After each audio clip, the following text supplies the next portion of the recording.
Bonjour à toutes et à tous.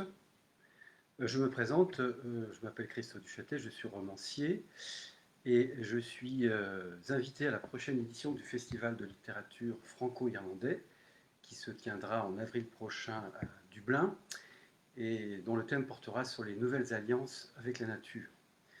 Je suis très heureux aujourd'hui d'avoir été invité à cette lecture par l'Alliance française de Dublin.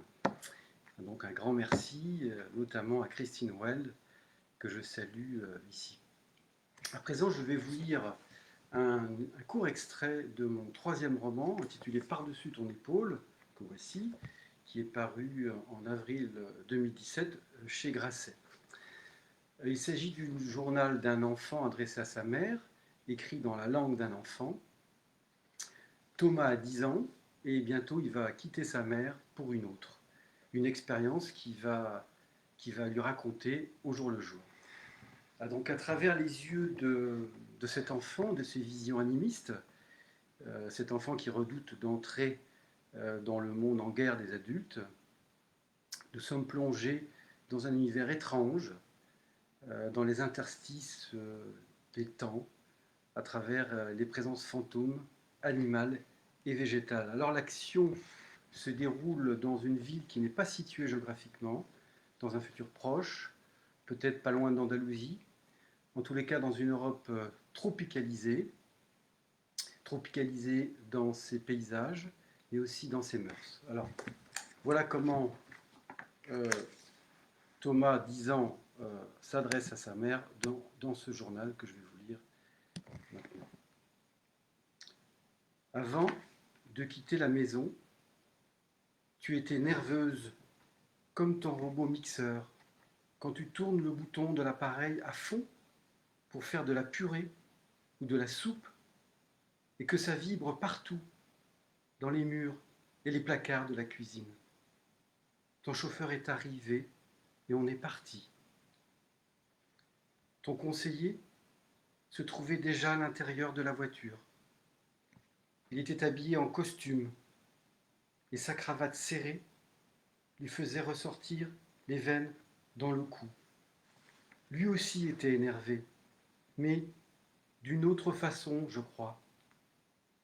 Son visage, tout froid, ne bougeait presque jamais, mais je sentais comme des bouillonnements sous la peau.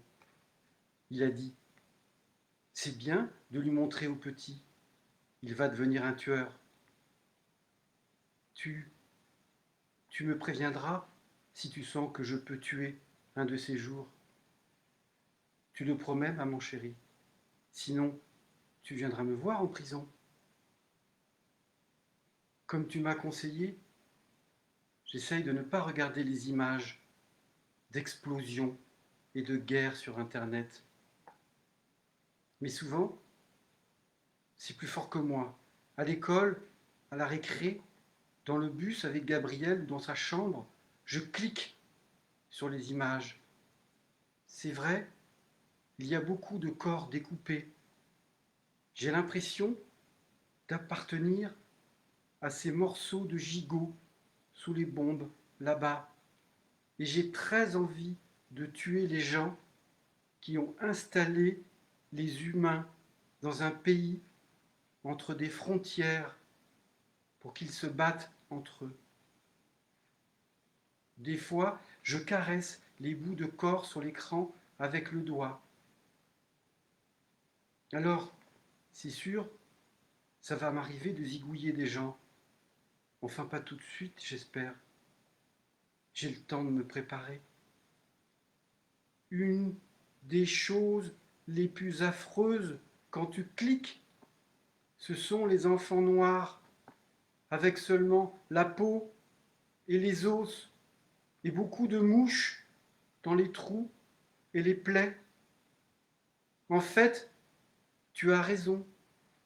C'est bien que j'aille chez le docteur qui répare mon disque dur. La prochaine fois, je lui demanderai s'il a déjà guéri des assassins d'enfants. Parce que j'ai lu ça dans un article. On a découvert de la viande humaine dans les plats d'une cantine scolaire à Houston, au Texas. Qu'est-ce que tu en penses? C'est à cause d'un problème de tri dans le recyclage des déchets? Ou bien quelqu'un serait-il tombé dans un réservoir pendant son travail à l'abattoir? Ou alors c'est fait exprès. Cela amuse la personne qui a organisé ça. Elle doit bien rire dans son coin en imaginant les petits enfants avaler de la chair humaine sans le savoir. Je ne peux pas trop te dire tout ce que j'ai vu sur l'écran. De toute façon, comme tu sais, je préfère enfouir mes yeux dans les livres. Comme ça, je peux choisir les histoires, les pages, tandis que les images plus folles que toute la folie de l'univers, les images, elles arrivent toujours à te trouver. Les images, elles veulent me transformer en bête. Elles veulent me rendre coupant comme une épée de glace. Je me bagarre avec elles, ces images. Je vais gagner, tu sais.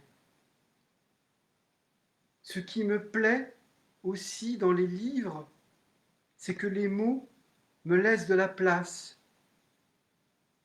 Je m'échappe avec eux. Je vous remercie et je vous souhaite une bonne fin de journée.